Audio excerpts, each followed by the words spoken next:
Hey guys, ECRG here, back with another episode. Today I'm going to be talking about traveling for business versus traveling for vacation. A lot of people think that traveling for business is the same thing as traveling for vacation, or it's very, very similar, and it can be in some instances depending on what the situation is. But a lot of the times it is very different. And what really sparked this episode was I was having a conversation with a friend of mine, and I was telling him why I like traveling Delta rather than American. And where I live on the East Coast, you can pretty much fly either. It's the actual like flying and like logistics of flying don't really make a difference. But where Delta really comes in handy, and really why I really like Delta a lot better, is because it starts with the app. Their app is absolutely phenomenal. And I haven't flown JetBlue or United, but I have flown a lot of American and I've flown a lot of Delta. And Delta by far has the best app user experience imaginable. First of all, they alert you when you're supposed to check in. So you check in, you click the alert, it automatically checks you in. As soon as you log into the app, it checks you in. It shows you your boarding pass right there, your seat assignment, etc. And then, of course, if you have status, you can change your seat right then and there or anything like that. Also, what I've noticed too is I'm not bumbling and fumbling for my boarding passes. Whatever boarding pass I need right then and there, Delta automatically shows it to me. It's the first thing on the app. Whereas American, it has all your boarding passes in there. Even if you've completed the travel, which makes it very, very frustrating to know, okay, where am I going next? When you travel all the time, you put these systems in place to where you're not having to think, okay, I'm going to this place, I'm going to that place. You want the app to tell you. You want to be able to just pull it up and tell you. Same thing with the Hilton app. When you have a bunch of these trips booked back to back to back, you don't want to have to think where you're going next. You just pull it out. You just want to know the time. Okay, I got to be at the airport at this time. And of course you know because you booked the trips where you're going, but it's not necessarily that important. A lot of times I check my Delta app to see where I'm going. So I just open up the app and, it tells you. And then if you have multiple, if you got layovers in the middle, as soon as you land, that boarding pass expires and Delta moves it away. I mean, I'm sure you can access it, but it moves it away. So then where I'm going next, it automatically shows on the app and pulls it up. So these type of things, even though it's very little, and for people that don't travel a lot, that seems like a small issue, right? But these things add up, and that time and that mental energy and that stress, because, traveling for business, all the work, it can be stressful, and you want to make it as smooth as possible. And I feel like Delta does a really, really good job with that. For business, on-time ratings matter. If you're trying to get to a meeting at, 10 a.m. and you're getting on a flight, at 7:30 a.m. and to get there by 10 a.m., you want to travel with somebody who is going to be on time and is not going to be late, because you want to get to that meeting with enough time. You want to be able to get there early. You don't want to show up there late because you are booking the flight that way. You expect to be there by a certain time. So on time efficiency matters. Delta is usually up there. Americans usually not. Once again, this is not a episode debating which is better, Delta versus American. This is actually about traveling for business versus vacation. But these on-time things matter. Where if you're traveling for vacation, they may not matter so much. Why would it matter spending an extra, hour in paradise or something like that?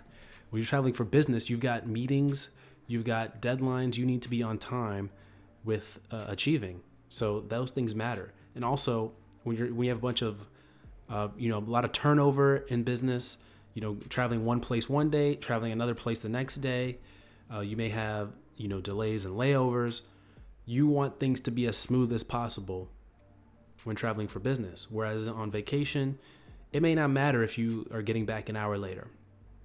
It may not matter that much in the scheme of things if you're getting to your destination an hour later, because, you're on vacation. You're just chilling most of the time.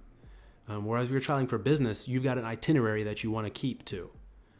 And, those things matter when you're traveling for business. Another way that, traveling for business and traveling for vacation is different. It's just in the simple fact that you're paying a lot more for flights usually when you're traveling for business. One, because you could be using a travel agency and they are putting an upcharge on that just because you're going through them. But they make it easy to do your expense reports. They make it easy for a lot of different reasons. Not going to really go into that. But when you're traveling for business, you may be booking flights out only 2 weeks in advance. I book flights out sometimes a week in advance, and you're paying a premium at that time. But when you're booking for vacation, you're planning so far in advance, months in advance, many weeks at least in advance. Sometimes even a year in advance, you could be planning. It's not like that when you're traveling for business. Obviously, because the IRS tax code, the company can deduct all those travel expenses, so they don't really care that much. But yeah, I mean, when you're traveling for business, you're paying a lot of money. The company's paying a lot of money, and it's good. I mean, you've got to be good at booking your travel, and booking with these insane fees. Sometimes I could spend $1,500 on a trip if you include travel, meals, taxi, Uber, and hotel. You could spend $1,500. Sometimes I think the most I spend is about $1,800, depending on how long. So these trips get expensive. I mean, I don't think I've ever spent that much on a vacation trip. Even when I went, I think when I went to Italy, it was $2,000, but that was like 10 days. So, these little 2-day, 3-day monitoring trips can add up, and they can add up very fast, especially, Ubering everywhere and things like that. I would never do those things on a personal vacation. I'm trying to be as cheap as possible when I'm traveling on a personal vacation. So traveling for business is way different. It's not vacation when you're traveling for business. It's work. So you're expected to work. You're expected to work in the airport. You can be expected to work in your hotel room, which may not be ideal because you're just working off a small laptop screen. You're expected to be productive, even though you're not in the office and you're not on the road. So you got to think about how you can handle that. When you're traveling on vacation, you're not expected to be productive. You're on vacation. You're expected to chill. You're expected to have as good a time as any, and that's what you're supposed to do.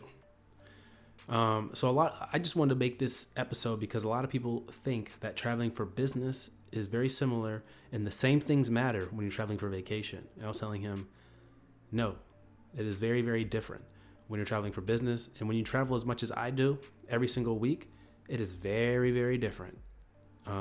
Still, I love the travel. I love it. But you want things to go a certain way. You want things to be as smooth as possible. And different things matter. So I hope you enjoyed this episode. Not very clinical research based in this episode, but just thought I would make it. A lot of people want to be CRAs. A lot of people want to travel a lot. But just wanted to kind of compare and contrast those differences when it comes to, traveling for work and traveling on vacation. As always, guys, email me, eliteclinicalgroup@gmail.com. If you have any questions, resume review program, interview preparation, email me there. Take care.